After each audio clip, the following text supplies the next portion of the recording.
But yeah, I grabbed a handful of sand, just threw it straight at his helmet. And I just got called the angry kangaroo. I remember hearing that. But yeah, we made play of the day on Eurosport.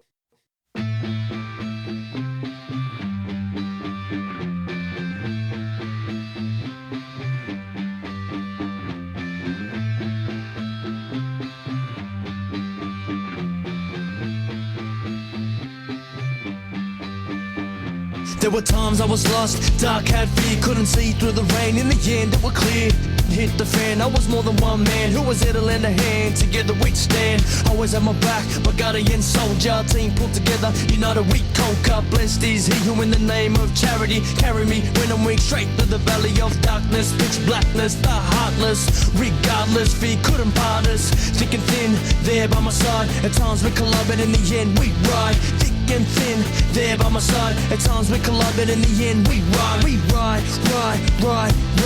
I am my brother's keeper. Keep on holding strong. United we stand, divided we fall.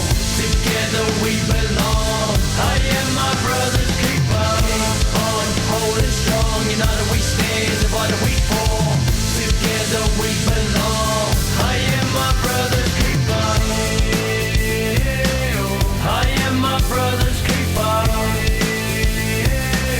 I am my brother's keeper. Yo, what is up, Moto fans? This is episode 7 of the Mental for Moto podcast, and I'm your host, Pete Wolf. Today we've got another great show lined up for you, where we'll be going inside the helmet with motocross and supercross journeyman, Justin Carafa.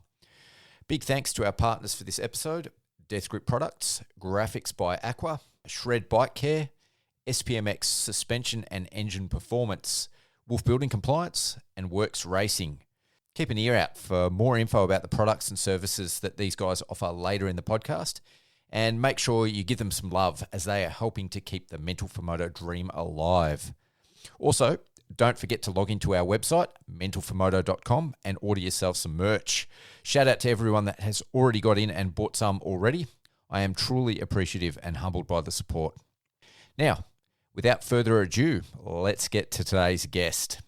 Justin Carafa is a guy that nearly everyone in the motocross paddock knows or knows of, and for good reason. He started his professional motocross and supercross career about 18 years ago, and although he's a bit more selective these days about the races that he does, Justin can still keep up with some of the fastest riders in the country. He's raced motocross, supercross, and off-road events at the highest levels in Australia, and spent several years racing both indoors and outdoors in Europe. Over the course of his career, Justin has gone bar to bar with some of the absolute legends of the sport, and it's a privilege to have him here in the studio with me today. Alrighty, Justin Carafa, welcome to the Asylum, mate. Thank you. Thanks for having me. How you been? Good. Yeah, good. Busy. Just life's getting busy at the moment. Just plenty happening on the work front, personal life. Baby's coming on the way, 2-year-old, and yeah, it's definitely no rest days at the moment. Oh, fantastic. How do you fit in time to ride? It's a rarity these days. Just, whenever I can, just if I get a spare afternoon now, or I got a little track close to home I can disappear to and have a little ride. And then I guess, like this year with racing Coolum, I was able to turn it into a family holiday at the same time. Yeah, my wife, she's not the biggest fan of motorbikes. She's likewise. If I can, tell her we're going to the Sunshine Coast, and my bike happens to be up there at the same time, she raises an eyebrow. What a coincidence! Oh, I didn't know the last round of the motocross was on here, but here we are.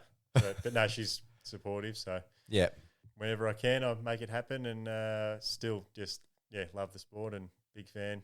Unreal. Well, before we get into it, give the listeners just a bit of a rundown, like who you are, where you're from, how old are you? Getting older now. I'm Justin Carafa from the Mornington Peninsula, live in Mount Martha. 35 years old now, married, got a 2-year-old and another one coming in February. So lots on your plate. Well, you've had quite a long and productive history in the sport. So let's just go back to how it all started. How'd you get into motocross? So I was happy playing junior football. I was never any good. I was just always sitting in the back pocket, and if the ball came to me, I'd occasionally run to it, but my brother was, just a bike fan, and my old man was a petrol head. So them two started disappearing on Sundays. So then it'd just be mum taking me to the footy. And then I sort of won the grand final in under 10s, and I thought I'll finish on top. And then I gave that up, and then ended up just doing club racing with my brother and dad, and that just progressed quite quick. You know, it started on an XR80. Next minute, I got a KX60 with a worked engine, and Olin's rear shock, and dad went crazy on it. He was just whatever horsepower or performance he could get out of it. Even though I was C grade, it just didn't matter. We needed to get this thing moving. Yep. So where did you grow up, and where were you racing as a kid? Grew up northern suburbs of Melbourne, in a place Yarrambat on 5 acres. So we were lucky to have a track at home. I could ride 2-3 days a week. Yeah, and it was good. As soon as Dad would get home, the gear would go on, and we'd just ride till dark. And Unreal. It was really handy. And then moving on later into our serious racing, we had a supercross track, and that's what sort of helped, I guess, get us into competitive as a junior supercross racer. Yep. So when you started racing as a junior, did you find success instantly, or was it sort of something that built up over time? I had a lot of injuries as a junior. First one being on the 60, I broke my leg at a Stephen Gall school in Shepparton, and I wasn't scared to find the pace. Like if I was riding around faster guys, I felt good.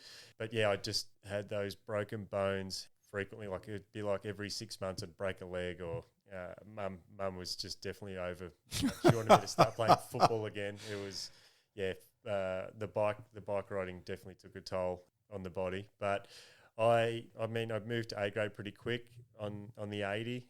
I think I broke enough bones to ruin championships to win. When I got to the 125 and 250, that's when I won my Vic championships, and got second in the junior Aussies at my last junior race to Toby Price. He beat me by 1 point, which I qualified 12th. I went there not expecting to be a top 3 guy, let alone battle for the win, and it was a really fun week. Definitely didn't think I'd be leaving there with a couple of trophies from the 125 and the 250, but definitely a good transition into seniors. Yep. I think for a lot of people, that's something that's pretty hard to relate to when you've got a kid that is crashing and having injuries and still loves something so much and keeps coming back and finds success. What do you think it was that kept you coming back as a junior? It was, I guess, having those good rides and those race wins, and sort of you want that feeling all the time. Like even moving later, like even till now, you have a good race and you feel like you just want that feeling again, and you're like, I know every rider likes being in the spotlight when they can, and like now I just enter races I know I'm going to do well at. I definitely steer clear of MX1 at a national, because I reckon I'd get lapped multiple times now, and but it's just as soon as I'd break a bone, the first thing out of surgery would be like to the doctor, okay, when can I ride again? Yeah. And Dad would be like, okay, when do I need to get the bike ready by? He was all for it, whereas Mum's like, just settle down, get your body right first. And voice of reason. Yeah, so my parents separated when I was younger, and then so Dad would take me racing, and then if I did have an injury, or when I had an injury, it'd be like, okay, Mum will look after me now. Dad's got to go to work, and when I'm ready to ride again, like I'd separate my time evenly with Mum and Dad, so I kept it really fair that way. Yeah. But always like Dad we're going riding. We'd ride on Wednesdays. We'd go to Wells Road, Frankston, and then weekends, if we weren't racing, we'd be training. So it was always a good time. As a junior, did you have any influences or role models growing up? Glenn McDonald, he gave me my first ride on the Yamaha junior team, and he, from when I was on a 60, he was solid as a state level racer, and he did really well. So we always just followed him, what he was doing. Like idolised him. His riding style was just on the edge, hanging out, like, but calculated at the same time. Yeah. And my brother too, like he's the one that really got me into it. Like I just wanted to do whatever he was doing. He's 5 years older, and then I just tried to pick apart everyone, and then try and take that and become the rider I ended up being. So. Yeah, was he successful as well? Was he sort of someone you emulated? He was good. He still rides today. But he was good. He qualified for an 8-gate grid supercross final on the 125 at Melbourne. Yep. maybe that was 2001 or 2002, I think it might have been. But yeah, like he was a top 15 national rider. Pretty handy. He's won many state titles as a vet. Yeah, he's pretty handy on the bike. Good style, and he's living that again now through his son, Lewis, who's pretty handy on the bike. Doing all right. He's going to be well. Yeah, he'll do really good. Yeah. So at what stage and what age did you transition into the professional ranks and start to take it a little bit more seriously? My last 2 years as a junior, I rode for Glenn McDonald's junior Yamaha team, and that was a stepping stone. That was when I realised, okay, I want to see where I can take this sport now. And he gave me the opportunity to get a ride into seniors to support Yamaha team, and it was. Yeah, I knew from winning a lot as a 125 junior rider and 250 rider that, okay, this could lead to something. Where it could take me, I didn't know back then. We just did all the steps going to the nationals, the supercross, and I felt like at the time I was doing all the right things. I just didn't have enough structure in my program, like as far as my off-bike training. I thought I could go on a road cycle for 3 hours and think, okay, I'm fit, but knowing when to push. I didn't know heart rate zones like all the guys have these days. Yeah, it's a lot more technical nowadays. Big time. And even with the riding, I'd just go to a practice track. I'd just do a 30-minute moto, but, I'm not looking at the pit board. My intensity was just really, really poor. But Supercross, as it, transitioning, I could pick that up quite quick. My timing was always quite well, and I could always ride whoops really well. Yep. But, it's just injuries, turning 16. I just had a couple of injuries, broken wrists, and that set me back for a good, I guess, my first good year of racing pros. Yeah. So what year would this have been? 2005. Yeah. So that's when you started racing nationals? Yes, yep. And did you go straight into racing the whole series? Yeah, we did, yep. So it was 2004. I turned 16 in June. So then there was still the One Thaggy National to go. So my first pro race, I just turned 16, and I think I went 15, maybe 15th overall. And that's when I realised, okay, you got to get in shape. You've got to do a lot of things. And I started working a lot harder than what I did previously as a junior. And then Yariv had a supercross at Tooradin in the start of 2005. And I had a brand new bike, Yamaha 250F, pro circuit, everything. It was a nice bike. And leading the main event, I qualified really well. I won my heat against the Mosses were there. Jai Harvey was racing for Yariv back then. Not too sure maybe Cam Sinclair was involved in that race. And lap 3, I hit a left-hander really quick after a rhythm section. And then the next rhythm section, it just bogged. I clicked up a gear because the rut shifted into third, and I thought I was in second. It bogged, cased a triple, and I broke my wrist. And I was just like... Again. So that was I was shared an ambulance with Boydie. He popped his shoulder out that night. He was racing for CDR on a 252 stroke, and I was just like, well, I'm in the ambo with Boydie. My wrist is all bent, and I thought, oh, not a good start to the season for the both of us. But I just struggled coming back from that, from January to March. I think it was round 1 or April at One Thaggy, and I didn't get any. I think I was 20th overall at round 1, and I knew I was in for a struggle year. Yeah. How did you sort of find that transition? A lot of the young riders that I've spoken to and had on the podcast even, they sort of do really, really well at the regional level, and they're used to winning races, and then they go to the national level, and it's such a big step up where you get a whole gate full of these kids that have been winning races at the regional level. How did you sort of find that mentally?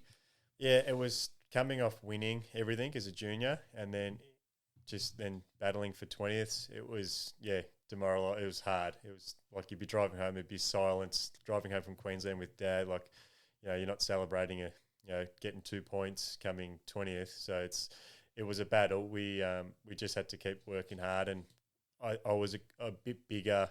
I was a bigger 16-year-old. I was heavier, so I needed to. We thought get on a 450. So I think I did 2 struggle years, and then 07 I jumped up to a 450, and it suited me a lot better. Yep. And my results started to get a whole lot better from round 1.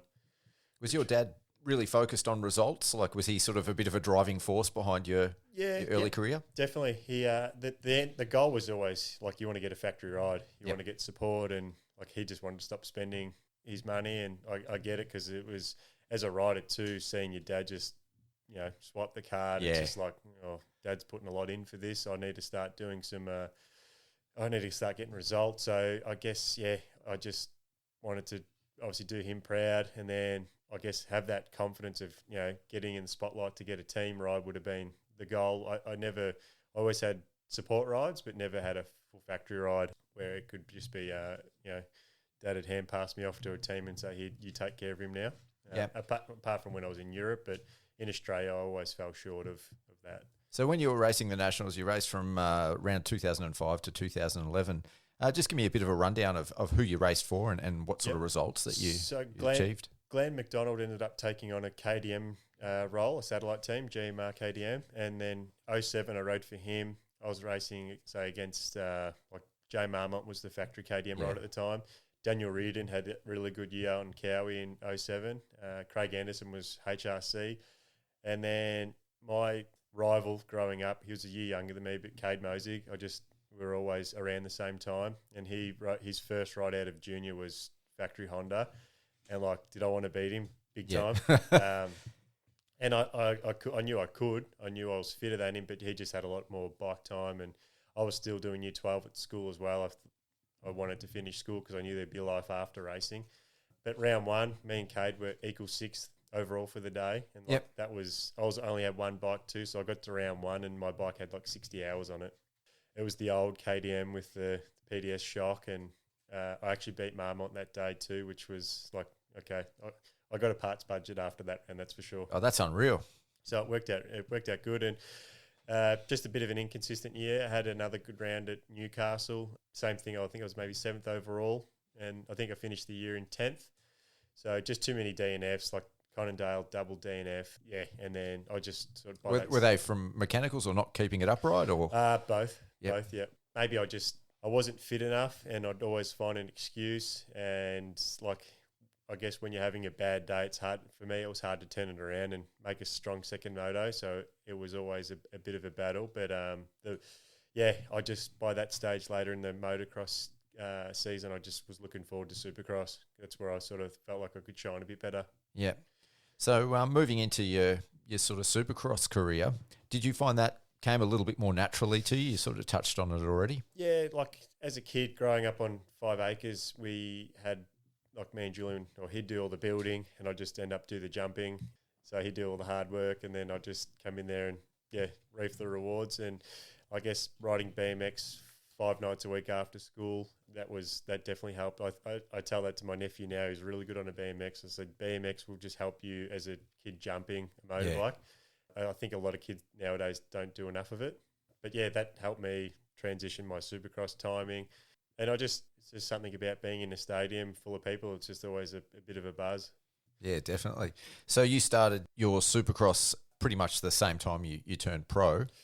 Yeah, we did. So Supercross Masters was still around back then. So I actually raced Supercross on an 80 when that was still around. So wow. So you got to do that. Being in Adelaide last weekend or 2 weeks ago was good because that's where I got my first podium on an 80. I got third there one night, and then going into 125 juniors, had a couple of more podiums, but I was in the area with the two Moss brothers and Wade Thompson, Ford Dale, they were all good supercross riders. So Matt's still going today, and he's, as you can see, he's unbelievable. He's still he's got the fight in him, and he's so mentally headstrong, and he can, at 35, he's doing all right. And I feel since coming back, he's still improving. Yeah. Yeah, that's not an easy feat, I don't think. And it's like he hasn't lost that edge either. He's still sharp. He can still win, and that's what's scary. But at 35, he's got 2 kids, so hats off to him. He's doing, he's got a good program at home, and now getting on a team, he's all about it. So 100%. So talk me through your supercross career a little bit then. In Australia first. We'll touch on your overseas stuff after that. But so in 2007, there was I forget how many rounds it was, maybe 4 rounds. Round 1 might have been Avalon, and I was on the KDM, and they had a lot of problems with their hubs. So I had some bike problems. So I shattered a few rear hubs. I think I might have been 7th overall for the series. Wollongong, there was a mud race. I was coming second the whole main event. Boydie was winning.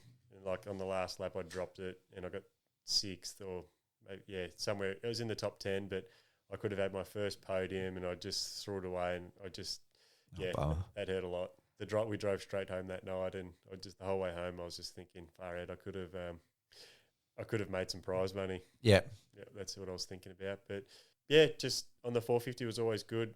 Just always a poor starter though. I guess I just didn't have same thing with training. I just didn't focus on the things that were really important. I think I could just go out and ride laps, which everyone can do, but I probably didn't have a training partner or a group to ride with. And I just always thought that, I could just rock up and do what I can do. But I could have been a whole lot better. Yeah. So you had the talent, but just, not the right program. Yeah. So that were your best results? That was, then I sort of disappeared from Supercross for a while. Like I went overseas for a bit. Then when I came back to Australia, 2010, the Chad Reed series. Yes. The Super X. I think my best result that year was 7th at Geelong. I was on a KDM again. I knew the bike. It was just everything felt right to be back on a KDM. Was that as a privateer this time around? Yeah. I had support from Mercedes-Benz. So there I had a white and black KDM. It looked pretty cool. And then the following year, I rode a Suzuki, and that was my best result. I got 5th at Geelong Supercross. Oh, wow, yep. So that was it. Chad was on the Cowie that year, number 1. But Michael Byrne was there, like Cam Taylor, me and him were going back and forth. And I had a really bad motocross season. I just wasn't quick enough. I started working then, and but Supercross, when that came around, I made sure I was going to be in a bit better nick and hopefully do a lot better. But unfortunately, the week after that good result at Canberra, I broke my thumb, and that put me out for the rest of the year. But up until then, it was good times. Yeah, that era definitely had, like when I hear you talk about it, definitely had some really heavy hitters and some icons of Australian motocross and supercross, didn't it? Yes, definitely. And I've found photos the other day, and like you could see pick the riders on the gate, like even Cody Mackey, there was Troy Carroll. It was packed, and it was no way known thought I was a top 5 guy that year, especially that round. And it was good because I had a lot of friends and family in the crowd, and it was just a buzz. Pretty special. Yeah, it was a nice feeling getting a result. Yeah, is that the highlight of you've done a lot, and we'll go over all the other things you've done, but was that sort of a highlight of your career? Definitely, yeah, that round stood out the most. And I never got better than that indoors. That was 2010. So then I disappeared from racing for a bit, started a business, and then 2014 I came back and then raced the Supercross that year on a Honda. But I think I finished 9th overall that year, but never any highlight rides or standouts really. I was just that 9th to 10th place guy. Yeah, and then same thing. I disappeared again after that from Supercross and came back in 2019. And I had a couple of good rides, but a lot older. And at that time, I was getting married, and then work was busy. So trying to train for Supercross with a wedding and a honeymoon is sort of a bit interrupted. I could say that the wedding was interrupted from my training too. But no, it was. You got to have priorities. Yeah, that's just how I've done things. Like especially after I finished, knowing that I'm not going to be a professional for a team, I just thought I'd dabble in everything now and just try and just keep my name out there and do bits and pieces. And if I'm going to be a top 10 Supercross rider with no training, then that's what I can do. So over the last 15 years, we've seen the Supercross tracks, especially in Australia, sort of evolve a lot. You sort of said that you raced the Supercross Masters, and they were traditionally indoor stadiums with smaller tracks. A lot of the time, not always. How have you seen the Supercross tracks evolve over the time that you've raced? Well, indoors was always fun. Like I had so much fun as a junior, and then especially riding seniors into like riding on a tennis court, so to speak. The racing, even at Adelaide, I saw it got a lot of flack, like about people saying that's embarrassing, that's not a Supercross track. But being a fan there last weekend, I could sort of see, you can see the racing so close. Everyone was on the edge of their seat. There was always a battle happening, and that's how I felt when I was racing it. You're always fighting for that spot in the main event, and like I've taken out some people, I've been taken out, and it's just good. Like for a spectator, that's what they want to see. They want to see carnage. They want to see good hard racing. And then back when I was on a 250F, like Cam Sinclair, I smacked him one year at Melbourne. Mick wanted to absolutely rip my head off. I just went into the corner. There was probably 3 other guys in the berm, but I just rode straight to the end of the berm and I just took out Cam. And It wasn't good in the pits. It was almost fist involved. Bit tense. Yeah, but that's what you try to do for a spot in the main event, and I have to find. I got that on footage actually. I'd have to find that because that was actually it was pretty silly on my behalf, but yeah, that's what you had to do back then to try. That's what I remember growing up, and I think that was one of the, dare I say it, sort of advantages of those smaller tracks. They definitely led to some pretty exciting racing and aggressive passes, and it was just part of the sport at that time. Yep, 100%. And then I guess when Chad got involved in 2009, we got bigger tracks outdoors. They became a lot more US-like. And I guess we didn't have, like, even nowadays, no one's got really the proper training track to suit for that. So you're sort of learning as you go. Like there is the odd track here and there that you can try and get a ride on. But yeah, like it's funny, every time Supercross season would come around, I ended up getting a track built. It's like you get all these new best friends. Yeah, I bet. No, I can. Hey only mate, imagine. how's it going? How's things? You've been riding? Oh, I see you got this track, and it's just like, yeah, I can see this. Haven't spoken to you in 2 years. Yeah, but it's like, oh no, it's pretty. We're keeping this one under wraps, but yeah, all the best. Yeah. So you raced motocross and supercross, but you also got into the off-road scene a bit. Was that at the same time, or was that sort of something that you got into a bit later? A bit later on, after I just had a spell from motocross and supercross. That was like 2015 it started. Just I was working away and I had a phone call from Stephen Tuff, and he just said, "Hey mate, I'm a brand manager for Sherco." I didn't even know what a Sherco was. I just went, "Yeah, cool. What's that? Free bike?" And he's just like, "Yeah, yep." So like within 10 days, I reckon I picked up a 300 two-stroke, and the weekend after we were racing a Australian off-road in South Australia. The bike felt good. It was just fun. It was good to reconnect with Tuffy at that time. Like I hadn't seen him since I was probably 12, and always sort of seen him at the races here and there. And he's now one of my best mates. Talk to him a few times a week. But yeah, I hated him that weekend at Adelaide though, because him and the other mechanic, they thought they had the fuel stops dialed and ran out of fuel in a 3 hour at the furthest point from the pits. And no. Yeah, no, we still talk about that one. The wound's still open. It's still there. And from there, I guess I had a probably on and off 7-year relationship with Sherco, just doing random races here and there. And 2016, I was going to race the whole season, but I broke my thumb early in the season. Sort of, the pace wasn't there enough. I think I was maybe 10th outright at my best round, but then the mechanic, was that the Australian off-roads? Australian off-roads, yep. So then 2 days before round 2, the mechanic's shed burnt down. It had all our race bikes in there. Oh, no. So then I rode... With the bikes in it? With all the bikes in there. So then I ended up riding my practice bike, and it was pretty tired, and my results were pretty tired as Reflected well. That, yeah. So did you race most of your off-road career on the Sherco? Yeah, yep, up until the last few years. But I never really did full seasons. I just pick apart like my favourite tracks, favourite rounds, and sort of met some new friends along the way. And then my wife became good friends with their partners, and then we could sort of just tie in all the fun ones where I like going to Whitfield because it was surrounded by wineries, and it always fell on Mother's Day too. So I'm like, yeah, we're going away for Mother's Day. What's the bike on the back of the car for? I'm like, well, I'm racing on the Saturday. But so I just tried to, later on, I just tried to always make it a family holiday, I guess. And what was it like racing for Tuffy? Is he pretty chill, or is he a bit of a taskmaster? I remember once, it was very organised. He's very thorough. And one time though, after I broke my thumb, Sam Davies was riding Fink up for Sherco, and they were pre-running, and he needed my practice bike quick. So I hadn't even washed it yet from my crash at Rosebud, and the thing just looked, it looked very secondhand.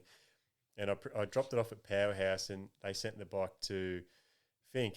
Tuffy sends me a message. I think I've still got it on an old phone, and he just grilled me. Absolutely went through me, mate. This is pathetic. Blah, blah. And I know he was stressed out because if there's one race he loves, it's Fink. And he ripped me a new one, and I can laugh about it now, and I'll just tell him where to go because I don't care about how that was. I had a broken thumb, and this was the last minute. Feeling pretty sorry for yourself as well. Yeah, and I think Sam, DNF'd anyway, so Shercos haven't done too well at Fink, but that's another topic. But yeah, he till this day, like we can bench race on a Monday, just talk about, we spoke today about the off-roads on the weekend, and yeah, it's just fun now. Yeah. And you did Hatter as well. Yep. Yeah, so 2010, so after I'd finished supercross, just went and bought a 252-stroke Suzuki, and then just thought I'd have a fun bike. It'll be the bike I keep forever, and I rode Hatter on that thing. My best ever finish, 10th outright. That's unreal. It was a lot of fun, and I was fit back then, and now I didn't want the race to stop. I just wanted to keep going. And then I started a business with my brother, and I guess the focus shifted. Like, I didn't have that much time to train for the next year. It wasn't a priority, and the results kept getting a bit further back, like by a spot, 2 positions, and then, but yeah, like that was going back now. What's that? 15 years. Yeah. 13 years. Sorry. So. Yeah, so much fun on that bike, and then later on I did a few years with Sherco up there, and did Hatter again on the Hatter Sherco. Again on the Sherco, and on 2-strokes again. 2 years on a 2-stroke. I did a 300 and a 252-stroke. We were just going for a class win, like same thing. I was just going there with no preparation, just like I was in the 20s outright, but we were getting podiums in the class. Did you win the class on the RM? I did, yes. Yeah. The 250 class. And then, so I got second 1 year to Chucky. He got 4th outright, and I think I was like 24th outright, but second in class. It looks good on a race report. And then the year after, I did 252 stroke, and we won that class. So it was good. You could go to a job site the next day, and they're like, "How'd you go?" "Yeah, I won Hatter." I won. Yeah, I'm a winner. So, but yeah, it was just good fun, and it was nice racing that there, knowing that it wasn't my bike and it wasn't my expense. Yeah. Like my experience is mostly around motocross, and I went to Hatter for the first time this year, and I still find it amazing where everyone puts the emphasis on the outright. Yep. Like, these guys are winning classes, Yep. but they're disappointed in their outright result. And that's right. It's a completely different mindset to 100%. motocross. Yeah, it was like, I look at Todd Waters. Like, I've become good friends with Todd, and he first time out gets second. And like, he just knowing that pace down the straights, just knowing how quick you have to go and learning it so fast, I thought that was quite impressive. Like, I think it took Milner a few years to win his first one, and he's won 4 or 5 now. But yeah, just Todd, just to do that straight off the bat was just pretty impressive. Did you race non-motocross disciplines when you were a kid growing up, or ride non-motocross? So never rode the bush, never. It was always, we're going to a track, because Dad always thought, if we're going to the bush, you've got to be careful of full drives. You don't know what's coming the other way. And back then, you fully respect that. You just want to go do your laps and, beat the track. And then I guess it was maybe when I got my first Sherco, I reckon I went trail riding for the first time. And that's where it started, riding off-road. So how did you find the transition to things like Hatter, where the speeds are so high? It's a completely different animal. It was different. Yeah, the first year I did it, they had quite a lot of rain, so the straights weren't as fast, I guess, and it roughed up pretty quick. So it just felt like riding Rosebud for 4 hours. And yeah, I guess it was the last year I did it. It was last year I broke my leg there. And I was on a 501 Husky, and I remember going down the straight, and I was just like, we're going so fast now. And it was just a bit alarming. I'm like, okay, this is not good. I was just waiting for the track to rough up, because then it'd separate everyone. Yeah. And then, like, on the first lap, I don't know what a prologue, but I was getting past. There's bikes going past me, and I had Kyle Webster pitting me. He was my goggle guy, because he was coming back from injury. Yep. And I remember coming into the pits, and he goes, "You all right? Because you're getting past a hell of a lot." And went, "This is just so fast. I just haven't, I don't know." But then you had an awakening. Yeah, big time. And then every lap, like, you'd see a yellow flag, and there'd be a guy laying on the ground that just went past you the lap before. So everyone was pushing that hard. And I guess becoming a dad, I guess you think about, injuries more, and you just, there's more to the race now. But I got to fit the 5th lap, and I was just starting to feel good. Track was getting rough, and a slower rider, female rider, cut across the track and clipped my front wheel. And then, I just crashed, and I just knew straight away my leg was broken. And it was, I couldn't believe it had happened, because I just started to hit my marks then and was feeling good. Yeah, what did you break? I broke my tib and fib down the bottom. Ouch. Yeah, it was. I couldn't believe it, and there was a busy period at work too. And yeah, that's the only time I've never not finished Hadda. It was definitely a wake up call for me as to what off-road racing entails. Like I said, it's a completely different animal. The first 3 laps, because I was pitting for Powley this year, Yep.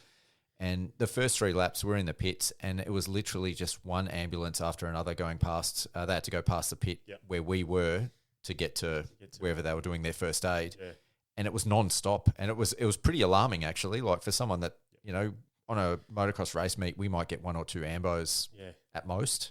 I think because bikes are getting quicker, and then I just think the race, they could change the structure of it a little bit to suit. I guess it takes the spotlight off the big 400 rider start grid, and but as a safety thing, I think something has to change because even this year, I think a few guys got wiped out by slower riders. There's always a problem with the lapper, and there's like the slow guy starting in 300th, he's got access to the same parts, and he can make his 500 just as quick as the guy's winning. And I think that's scary because he's not training like the guy that's winning. And if you're getting on a souped up drag bike to go 200 down these straights, then it's a recipe for disaster. So I think some things with that race have to change because the front guys are only getting faster and fitter, but the back guy, like they're getting to the back guys a lot quicker too. But it just left a bad taste with me after a break in the leg and it wasn't coming together with the slower rider. And it wasn't my fault. So what do you think they could change to improve it? I think they should run the females on the Saturday with the juniors, and then even make it. It's a 3-day event as it is. So people are already taking days off work to be there. So why not make Friday? You could do the club or the juniors on the Friday, the clubmen and the females on the Saturday, and then the pros on the Sunday. The track's still going to be just as rough.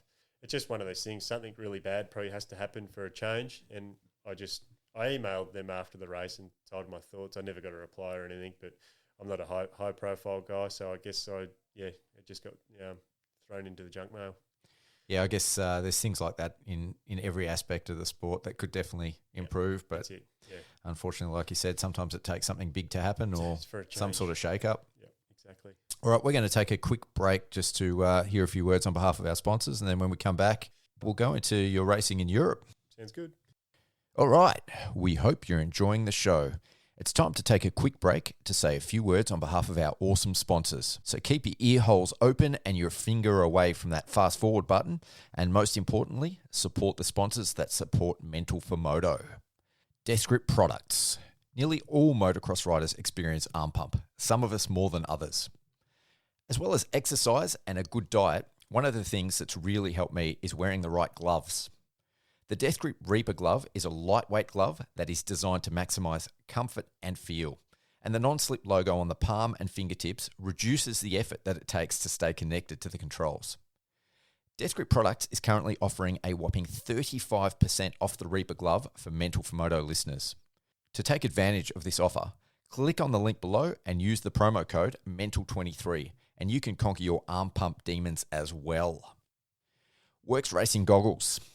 It's been a horrible wet winter so far, but with the Works Racing roll-off system, you can ensure that you ride with clear vision every time you get on the track, regardless of how muddy it gets.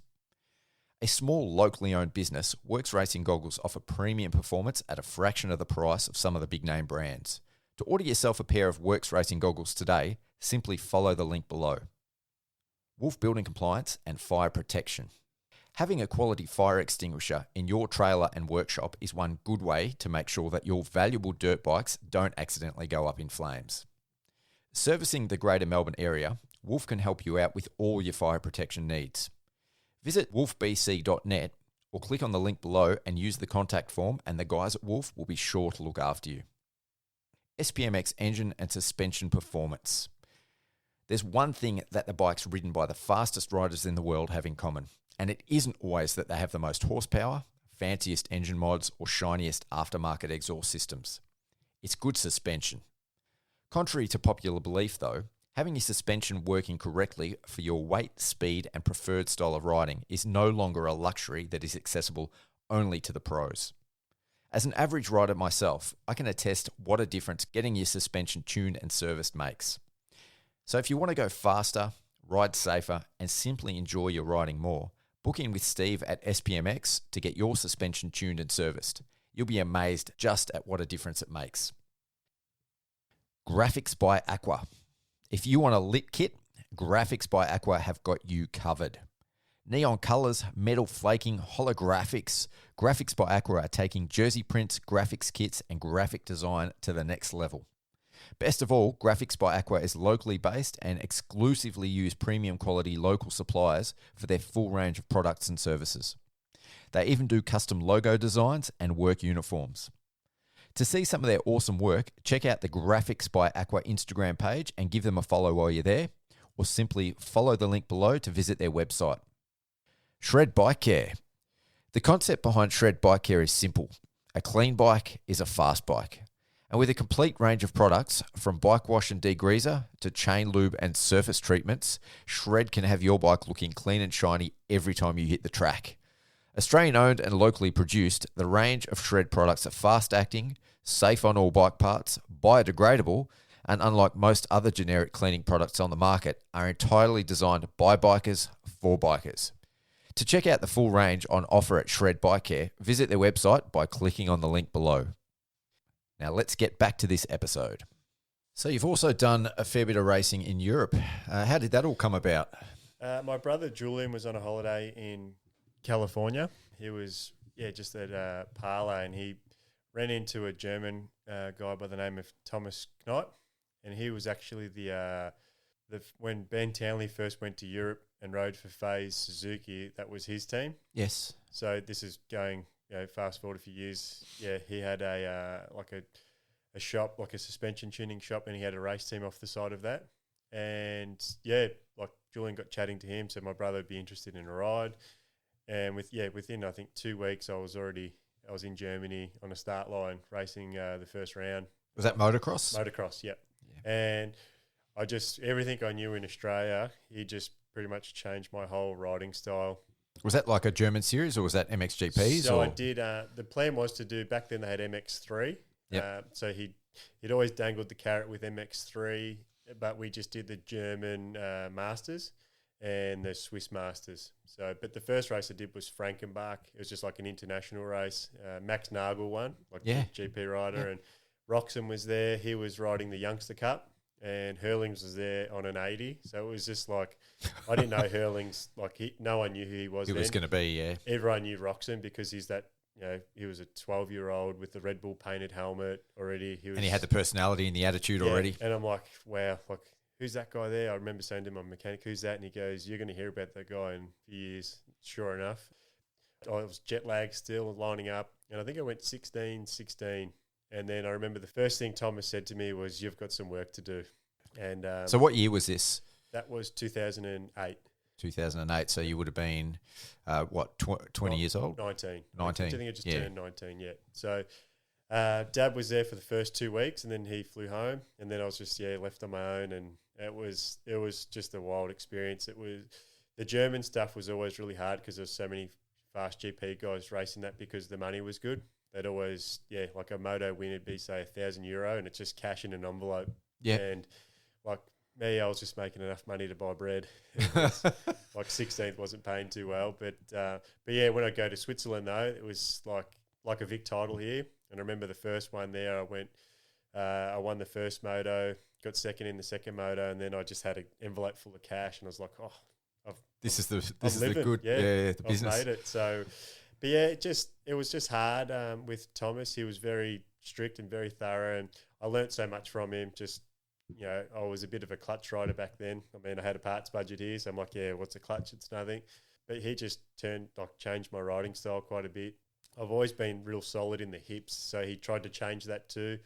We got better and better. There was just, I guess he had his business stress to worry about, and that sort of, I was just a punching bag when it came to the races. I remember it was on my birthday weekend. I was winning the championship, and then I won. This is in Switzerland? In Switzerland, sorry. Yep. And I won the first moto, and I'd never really battled for 30 minutes and felt strong the whole race. And I passed a guy, Patrick, his name was, for the lead, and 2 laps to go. and I just felt great. I was just with my mechanic only. Second moto, feeling good. It was warm, and I got a front flat tyre. I was like the only guy not running moose tubes. And the first thing he said to me Monday morning was, "Why did you hit that rock?" And I'm like, I didn't know how to respond to that. Yeah. And then he didn't talk to me for like 2 weeks because we lost the championship lead. And then the shop that he was getting the bikes from was a KTM dealer in Switzerland. Obviously, they were disappointed with what happened. And I just got treated like, just rubbish. So then I just, you know what, I'm going to come home. And then that's the year I ended up racing a Suzuki in Supercross in Australia. But met a lot of people while I was there. I was just that smiling Aussie kid that was just, I'd say hello to everyone. I'd shake everyone's hand, and that left an impression. And then later that year, I got a call to go race Supercross for Yamaha Switzerland. Yep. And then that was a really good experience. Met a whole bunch of good friends over there that I still talk to today. The GP guys, like I talked to Jeremy Sewer quite a bit. Lost contact with Tonus, Arnold Tonus. He raced Des Nations though. He's still quite handy on the bike. And then Julian Bill, he's an MX3 world champ. He rode for Factory HRC, all the big teams over there. And I talked to him quite a bit still. And when I went back 4 years ago, we caught up for dinner, and it was just like I saw him yesterday. It was really good. Yeah. Oh, that's so cool. So what's the difference, like racing in Europe compared to Australia? Like, what was the learning curve? What are the tracks like? Tracks would say, just a lot of elevation, a lot of like you could compare like a lot of Switzerland tracks to say Conondale. Yeah. But a lot of rocks too. Like there was a heap of rocks. Just, I guess they're long. Like what I learnt back then was like you're not sort of just diving straight to the typical rut. Everything was, the tracks were a whole lot wider. So I guess Apex came into a play, like just exactly like Conondale. But then with the German side of things, just the intensity, I was just a top 10 guy, like we said earlier, 10th place guy in the 450 class here. And getting into Europe, if you got a bad start, I think my best round was, it would have been maybe 13th was my best ever race in Germany. And like I'm against Steve Ramon, Max Nagel, the Diker. Yeah. And I remember that one race, my best race, Roxon jumped onto a 450. He was 14 maybe. And he got like fourth in his first race there. And I got That's smoked. incredible. Yeah, Thomas just went to town on me. He's like, "You just got beat by a 14-year-old." I'm like, "Surely you're going to..." He beat a lot of people, yeah. Yeah, but this guy, another highlight race. I did a 250 German championship race, and Ken had just unbelievable qualified first, and he was only young. He was beating a lot of the French elite guys that are still riding GPs today. Yeah, and I have a printout sheet. He was winning the race till the last lap. He ended up crashing. He was so small he couldn't really pick his bike up. He finished 10th. I got 11th. So I've got my name next to Roxon on a result sheet. But I was 19 and he was, early teens. Yeah, you'd be putting that framed on the wall, I think. Yeah, it was just, now looking back at it, just all experience, and it was, like it's thrown in the deep end, and I just took every opportunity I could. So how many years all up have you done in Europe? On and off was about 2. So then after I did 4 supercrosses in Germany, between Switzerland and Germany, and that time was around summertime here. And I just looked at it as, I can go there and make some money, and same thing, it was just all cash in envelopes, and I just knew coming back to Australia I'd have a good summer, I'd have some cash, and I wouldn't be broke like I had in the previous years. But it was just the people I met along the way, the connections I got, just led to more, like down the track with Sherco too. I got to race a motocross there a few years ago, and that was just a real funny how it popped up. Just the guy used Thomas as his suspension tuner back when I was there in 2008, and we just kept in touch. And then he knew I was riding Sherco in Australia for the odd event, and he asked if I wanted to go race a Swiss national on a Sherco. Me just going, yeah, sure. He said he'll pay for my flight and my wife's flight. Next thing you know, we're flying to Switzerland, and he asks, you've been training hard, and I'm like, yeah, mate, I'm as ready as I'll ever be. 10 years ago, I won the race we were going to. I think I was 10th or 11th this time, and it was one day he said, "You're going to go to the fitness centre today." I'm like, Veronica looks at me, my wife, and she's like, "You're going to go to the gym today? You haven't been to the gym in 2 years." And I'm like, "Yeah." I put my brand new Nikes on because I didn't own runners. Yeah. And then we went down to the gym, and he's like, "It was 50 Swiss francs for a single session." And she looks at me, and I look at her, and I'm like, "You know what? Let's go to the local pool and we'll just sunbake." Yeah. We just hung out there, and he goes, "Yeah, it was gym today. Yeah, it was good." I'm like, "I'm not going to get any fitter in 2 days." So, Yeah, for sure. but I'm like, I did the best I could. The bike wasn't really a motocross bike, but Yeah. it was a holiday to Switzerland on them. And he asked me to go back the next year too, which I thought definitely didn't think anything of that. He won't talk to me again after sort of going 10-10. But I mean, the guys that were winning were still riding GPs back then. So it was all a good bit of fun. So here, while you're in Zurich, Switzerland, there was a bit of a story between you and Mike Brown. What can you tell me about that? So yeah, we just raced it wasn't part of the German series, but the promoter flew guys from all around the world to be there, and I rocked up there riding for the Yamaha local Swiss team, and there I am on the start line next to Mike Brown, Heath Voss, Jeff Gibson, and Jason Thomas? Jason Thomas was there, Cole Siebler, a lot of who would be still racing today? I'd have to think, but yeah, Mike Brown, me and him were just neck and neck in a heat race, and obviously he was a little bit quicker, and I went around the outside. He went for a cheap move, and we both went down, and I'll have to dig up the photo and show you. But yeah, it was some heated racing, like against guys. Like I actually, after the race, I wasn't even mad. I went up to him and just said, it was good racing, and I was just blown away. It was Mike Brown. Been following him for years, and I ended up that night, went to the last chance qualifier, and good start, but then got clipped by Jeff Gibson, and we both went down. And I just remember I was just angry because I just saw probably a couple of grand just fly away, and I was just spewing. So you were in a position to qualify. I had the pace to be in the main event. Everything had to work out with luck, I guess, with indoors, and I just wasn't in a good position. But I grabbed a handful of sand, just threw it straight at his helmet, and I just got called the angry kangaroo. I remember hearing that. But we made play of the day on Eurosport. The video is around somewhere. I'll have to dig it up as well. And just wild stories back then. Oh, that's a career highlight for sure. It was a good time.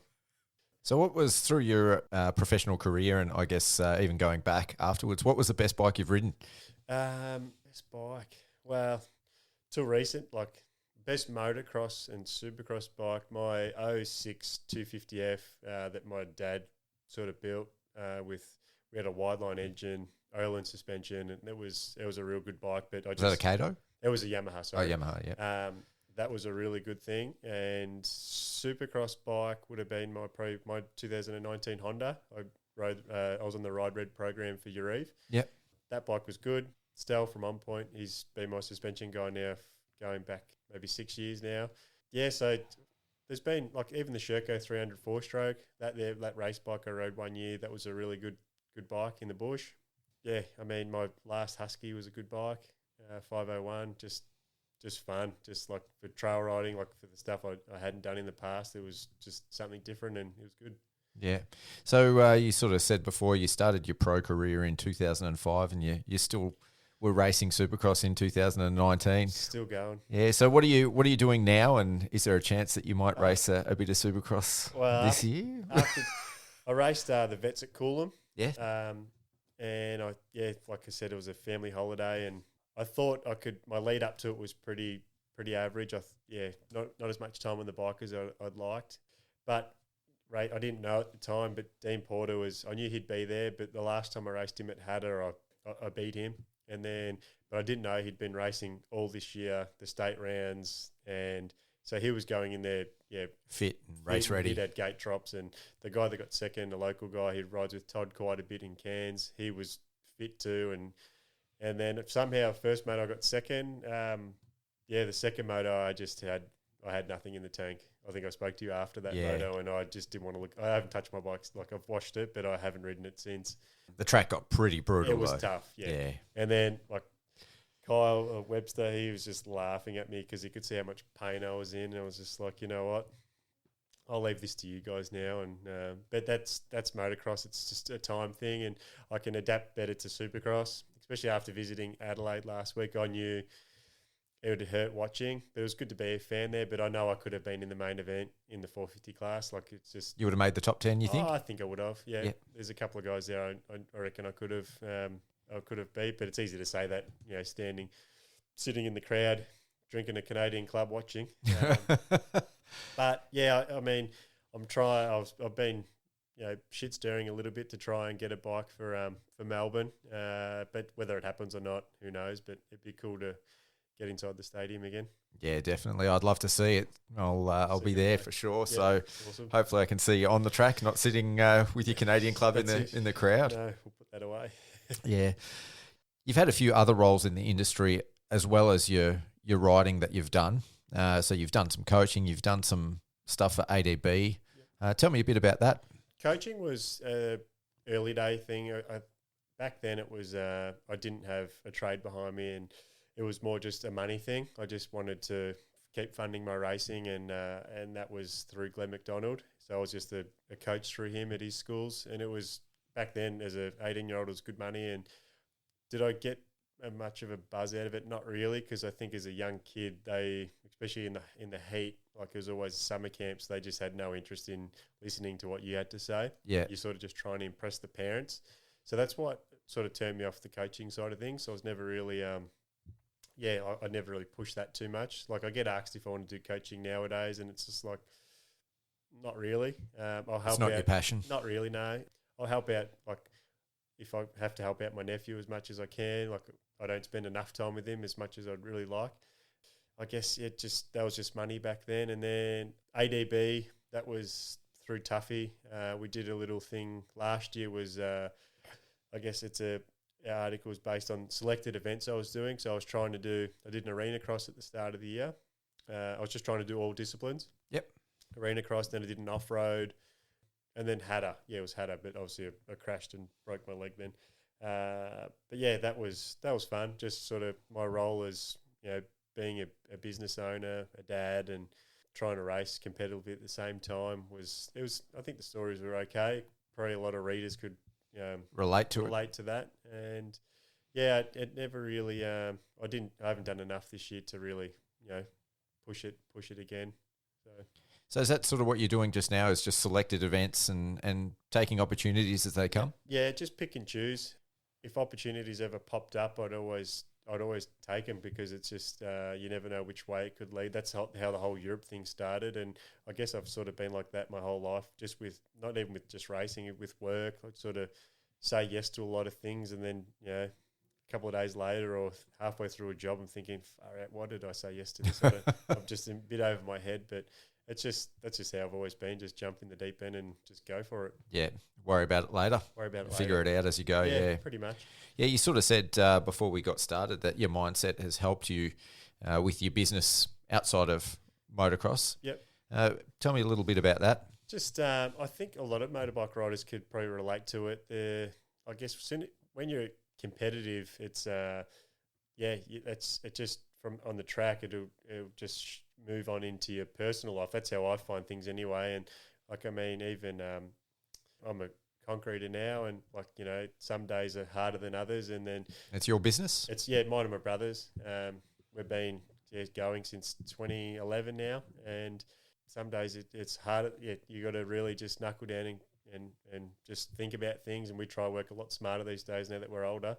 But still, it's just, I guess, the mindset of racing, it sort of even just moves into, say, business decisions as well, properties and just stuff like that. It just always helps, I guess. Second, like, if you ever doubt yourself, you always know that what you're gonna, the way you'll go down will be, it should work out. It should work out. Yeah, you'll be able to work it out or get through it. That's right. Yep. Yeah, it gives you a bit of grit, I think. It is, yeah. And I see that, like I've touched on, friends with Kyle Webster, like how he's, like, if you walk past him in the street, you wouldn't know he's the quickest guy in Australia on a 450. And he, like how he is on the bike, that's how you see him in the gym. Like, I started training with those guys before my son was born in 2021.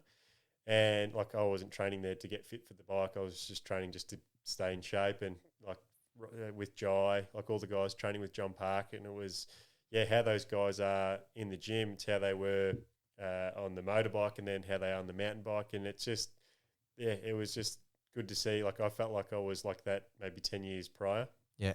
And it's just, I guess I was hanging out with those guys and feeling young again. Yeah. So away from the serious side of racing and riding and business, you've done some things for fun as well, like the Ben Townley tours. Yep. It was 6 of us did a tour with Ben before COVID, and that was awesome because I mean he's been my favourite rider. I looked up to that guy. I've followed his whole career through Europe and then into America, and to be there just in awe of Ben, like knowing all of his results and stuff, it was cool. And you get to thrash his bikes for 3 days and just be around him. And we had some fun racing and riding in the bush. He had his GoPro on, and he was giving me shit at the same time. And he could still he still rides a bike. So how does that all work? Where is it, and what do you actually do? He's in Rotorua, so you fly. We flew to Auckland, hired a minivan, and drove down there, and then met him at his, I think it's his in-laws' holiday house on the lake. And the next morning you wake up and just 3 days of solid riding. And man, one of my best mates, Joel, we took it pretty serious, and Ben didn't think we were going to do as many laps as we did, and he had to do midday fuel station stops to go get more fuel for us. So that's all bush riding? We rode 2 motocross tracks and 1 day of bush. So Taupo, New Zealand's pretty famous track. Yep. That was the last day, but 2 days prior to that, like we burnt through some fuel. It was good. No, that's unreal. And would you recommend it to? 100%, yeah. And just because you get to be one-on-one with BT, and he's just got a good setup there. And we were actually booked in to go again, but then COVID hit, and it's been put on hold then. And I really wanted to get it done before baby number 2 was showing up, February coming, but it's not looking likely. It's not going to happen. With Ben's approach to those, is he sort of there just to hang out and facilitate it, or does he coach you, or does he just sort of hang out? Not so much coaching. I've always had a back brake problem, so I always rest my foot on the back brake. And he'd just scream at me when he was behind me, "Get off the rear back brake, boy!" And he goes, "Next time you come back, you got to bring your own rear disc," because I glazed his one over. It just we went out on his boat, and then I'm wearing a Red Bull HRC jacket. One of the other boys had a Pro Circuit jacket because it was cold. And then it's just wow, we're with Ben Townley, his story. Yeah. And I was just asking him, he's just what's your favourite bike? What was it like training with Carmichael? And just, big fan. No, he's had an amazing career. Yeah. It was good to catch up with him at Adelaide too and see his boy go. And that was, it was a lot of fun. Yeah, he did well until he tipped over, but he was definitely got the speed. He's got a bit of his old man in him. 100%. Yeah, his technique, you can't go past Ben's technique, and it's you can see Levi's definitely got that now. Yeah. Well, since we've moved that way, what were your thoughts on round 1 of the Australian Supercross Championship at the Adelaide Entertainment Centre? I thought it was really good. I thought it was I know it was an indoor, it was a small track, and it didn't. A lot of fans, keyboard warriors, had a lot to say about it. But if you were there, the racing was good. A lot of the riders said the track was fun, even though it was small and tight, hard to pass. But the format too, maybe it could have been a bit shorter. But then in saying that, more heat races, the last chance qualifier for the 250 class, you've got 4 of the contenders in the LCQ, and I thought that never happens. So Reece Budd missed out on he was the fastest qualifier, and he didn't make the main event. Yeah, so Liam Atkinson in the last corner got him. So same as the SX3 race with Parker Ross, the same sort of move. It just kept you looking at all different parts of the track, even though it was a 20-second lap time. I just still think racing was good. Yeah, I thought it was. I thought it was amazing. Actually, it was obviously different to the big tracks, Supercross tracks that we've become used to, where they're a lot more Americanized. But I'd love to see a track like that in a stadium like that once a year as part of the championship. I think it's cool. I mean, it's I guess for a fan, it's a bit more personal because you're so close. It's just, I know, more gate drops, more everything. I felt and the track did break down, but it still created good racing. And I felt like normally in a 20-lap main, you could, in an outdoor, the racing would spread out quite a bit. But with, the top 3 in the 450 class, I mean, Dean sort of crept away, but Matt reined him in. Yeah, reined him in. Then Brayton was still there, and it was just close. So it was good. I think the fact that the track broke down was what made it at the end of the day. Yeah. Yeah, the whips got a bit quicker, like a lot of guys jumping. Yep. The rhythm lanes changed quite a bit when the inside rut after the finish got deeper. And, yeah, it was, I don't know, I thought it was really good. It was just a shame to see some guys on the forum, Australian Supercross forum, pay out on it. And, yeah, I haven't seen any of that. I actually haven't watched the broadcast since it's been on, and I haven't seen any of those negative comments. What were they about? Was it just the short track, or? Yeah, they just said, well, the comment was, it was Ray Vandenberg, like an ex-pro. He said, well, that was embarrassing. And I never really chime in on a post or anything. And I did this time because I thought, they did a good job and the riders were happy, like considering it was an indoor.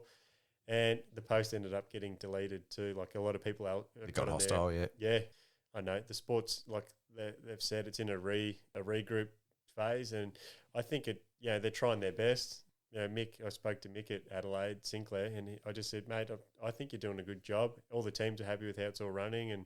But yeah, it's a shame. I think Newcastle and Melbourne will be really good being outdoors. Yeah, I'd just love to see one round like that each year. Yeah. For me, it brought back my youth. Yes. Like I went to the Supercross Masters in the late 80s and early 90s, and just the sound, the atmosphere of having the crowd so close. Yep. It's very intimate.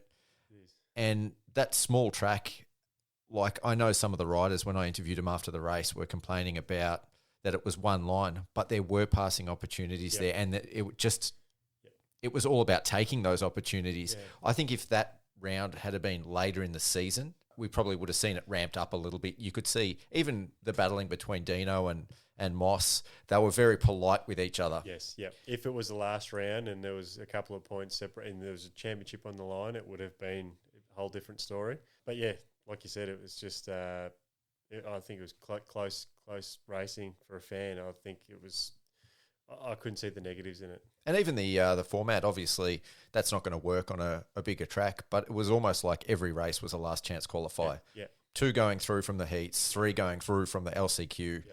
It was just last man standing. Yeah, but even like the 450 main, like I was just watching Kyle and Clout put him down just after the whoops, and guys were fighting for 5th and 6th position just as hard as they were for, like, I guess for a win. Mossy just trying to hang on to Dean. Like it was, each position was a battle. Yeah. So I thought that was pretty good. Yeah, the only thing I think I would have liked to have seen was probably a few more laps. Yeah. Mainly because of the 20-second lap times. That's right. I think what was the main event, 6 minutes maybe? Yeah, 6 to 8 minutes, something like that. It wasn't a lot. No. It felt like it was over way too quick. Yep, definitely. So, but beyond that, I was a big fan and definitely not disappointed. I don't think anyone in the crowd that went home from there would have been disappointed at all. No. You sort of said it already about the reawakening of Supercross in Australia. What are your sort of thoughts on the state of the sport at the moment? We'll start with Supercross and then move into motocross. Definitely they're trying. I mean, there's not a lot of guys putting their hand up to run the event. So I think the guys they're doing a good job. And I mean, everyone goes out, you can't call it a series. It's only 3 rounds. However, that's just how Australia, like I think the max we've ever had here, apart from the Chad series, was maybe 5 rounds. Yeah. So I guess like when I listened to Mick's podcast with yourself, he said next year they're looking at more races, more venues. So they're looking ahead. They're trying their best, and I think it can only get better. I mean, especially it took probably a downturn after COVID. For sure.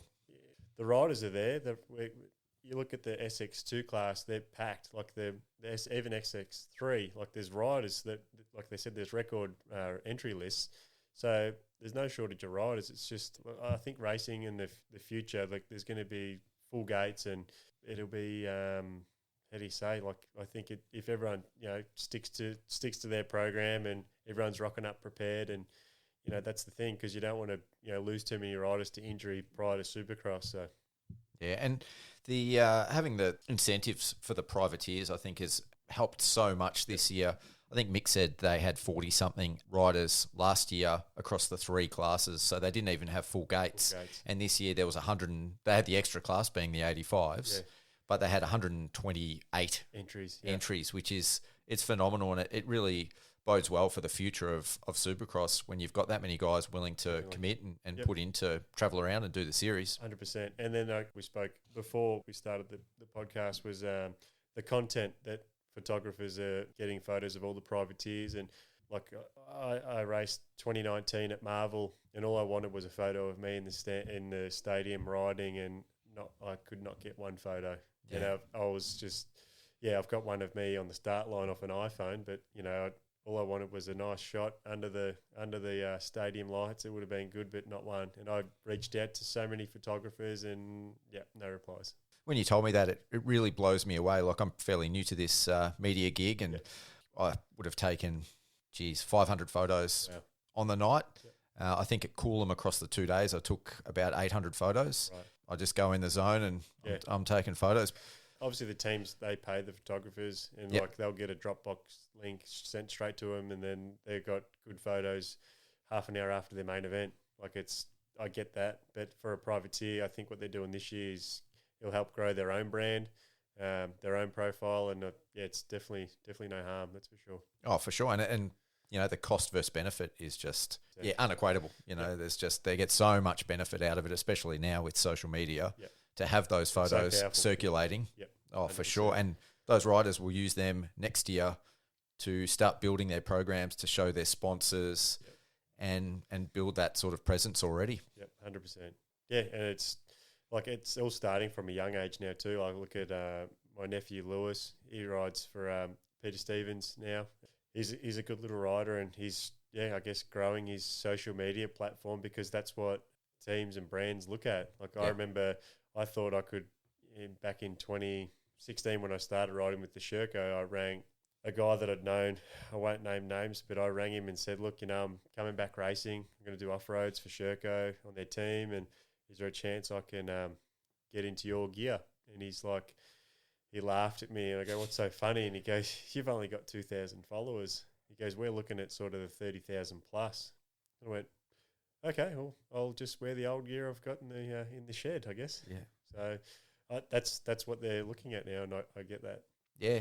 Even going back to like what I said before about talking to some of the younger riders too, and I think it's the influence of the dads as well in the riders coming up about being results based. Yes. But like you just sort of touched on, a lot of these potential sponsors and industry bodies, they're not looking for results anymore. They're looking for brand exposure and brand awareness, right. and that comes through a presence, you know, online 100%. More than anything now. Yep. And I think, with privateers having access to more of their photos and, just building a good, like you see a lot of the, won't name names, but a lot of their privateer profiles, they got more following than most of the factory guys. Yeah. And it's, they're thriving, like even YouTube channels and stuff, they're booming, and whether they're making much money from it or not, but if they're going racing without the expense, it's good on them. Well, that's the first step, I think. You know, they might make money later on, but the first step is just to get to the races. Cover costs, 100%. Yeah, you know, I think guest I had a couple of shows on, he said it cost them like 40,000, 50,000 to do the year. You know, that's a lot of out-of-pocket expense. 100%, yeah. I see, as like, you know, my nephew racing, I see it's what it takes for him to get to, like, say, Darwin for the junior Aussies, but you know, he's good, and my brother sees it, and he's giving him that opportunity that we had. So it's. Speaking of younger guys sort of taking on Supercross, what did you think of the CR85 Cup? It was good, because that's how I got into CR22 85 Cup. I think it's good, because that's how I started. I raced Adelaide Indoor as a 12-year-old, and like seeing that again, like the track, like for me to look at that track now, you think, it's basic, but as a young kid, everything was really daunting, and you know, a lot of kids were jumping the triple, and it was. I think they need that to know what they want, I guess, moving forward. And I think the top three guys were pretty impressive. Jack Nunn was just on a completely different level. But if Levi didn't crash, maybe he would have been a top three guy. Yeah. But the top two were just that was pretty impressive. They were riding. I reckon they would have done lap times quicker than some of the SX3 guys. Yeah, considering they hadn't, I don't think any of the kids had really raced Supercross before. Yep. I was expecting it to be carnage, and there was certainly an element of that. But for the most part, I was blown away at how mature a lot of these guys raced, because I thought that's where, you know, once they get into a battle and they're on two strokes, they don't grease a corner, and then they've got to hit the triple. I thought, this is where it's going to just go bad. And there was a few of those moments, but for the most part, you can see how confident a kid is when they're seat bouncing. yeah, The guy that won, Nunn, did you say? yeah, Jack Nunn. Jack Nunn, seat bouncing the triple, landing, foot out to the inside. Like, that's And the up ramps were like rutted. Yes, They weren't just nice, smooth, hard packed up ramps. in the evening. So it was just impressive. And like, I know as a kid when I was racing in that stadium, I wasn't on that level now. So I guess that's them being able to see, have access to, say, videos and footage of themselves training with the right guys, having the coaches there, and it shows, because it's scary to think where they'll be in a couple of years. Yeah, definitely. And on the other side, you've got the World Supercross as well. That's giving these riders somewhere to aspire to be as well. So you've sort of got now the Australian Supercross Championship, I guess, is in the middle. You've got the 85 guys coming up, and you've got somewhere to go for the elite in Australia as well. Definitely. Yeah, it is pretty far-fetched for someone to go, they're not qualifying for mains in Australia, but, I want to go race Anaheim. And It's just like, all right, Anaheim, maybe the stepping stone to that. Could even be the European stuff. You just have to know the right people there, or, you can sort of aim for World Supercross. There's so many different avenues. If you do the hard work, I guess, you can sort of lead down that path. If you do the training.